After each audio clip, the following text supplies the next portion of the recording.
原来月宫里面住的不止嫦娥一个人。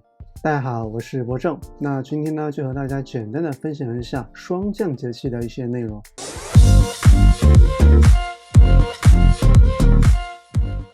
霜降其实不是从天而降的，它就是在地面形成的霜。那为什么叫做霜降呢？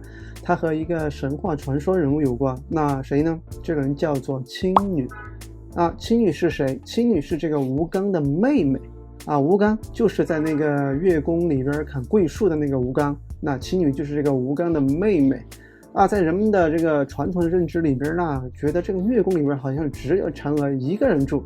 其实不是这样。其实月宫里边呢，也有包括青女在内的其他的这种神话传说人物嘛。那由于这个青女呢，她是掌管这个霜雪的，所以呢又把这个霜呢叫做这个清霜。那所以呢，很多时候用清霜这个词语呢来形容一些寒冷肃杀之气。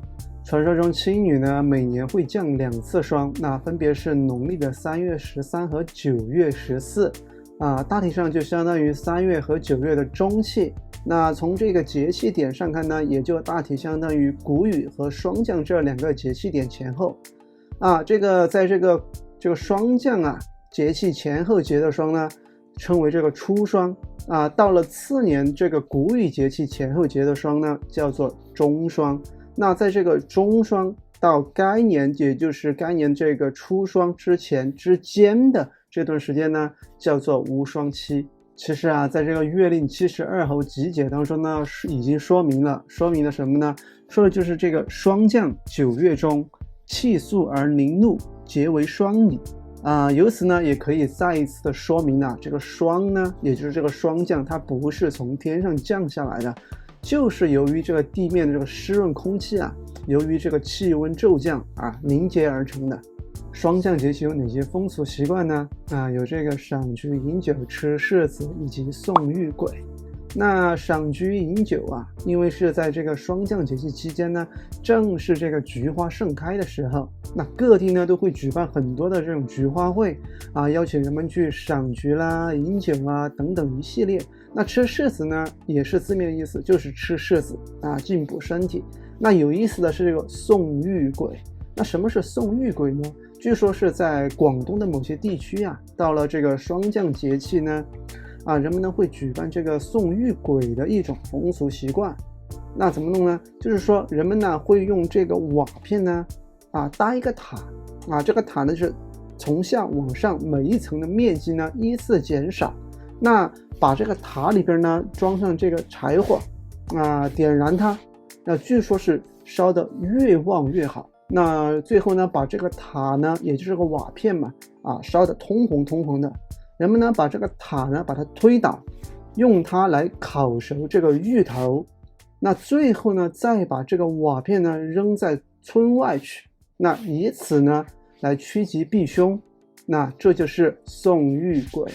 霜降节气也有3个物候现象一候是柴乃既寿，2候是草木黄落，3候是蛰虫咸伏。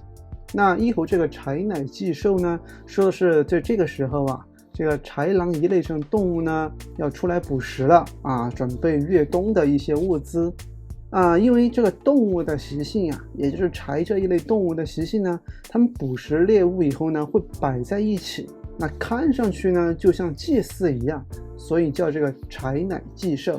这和雨水1候的这个塔鲫鱼类似。那这个2候的草木黄落其实就是这个随着气温的变化也是气温下降嘛，那植物的叶片呢也开始慢慢的枯黄掉落了。那这个3候呢是蛰虫咸伏。那也就是说，随着这个气温的变化，像蛰虫一类这种动物呢，感应到这个物候的变化开始纷纷的藏在土里边了。同时分享和霜降节气对应的72候花信封。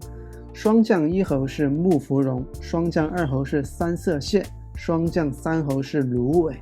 以上呢就是我关于霜降节气知道的内容的一个非常简单的分享。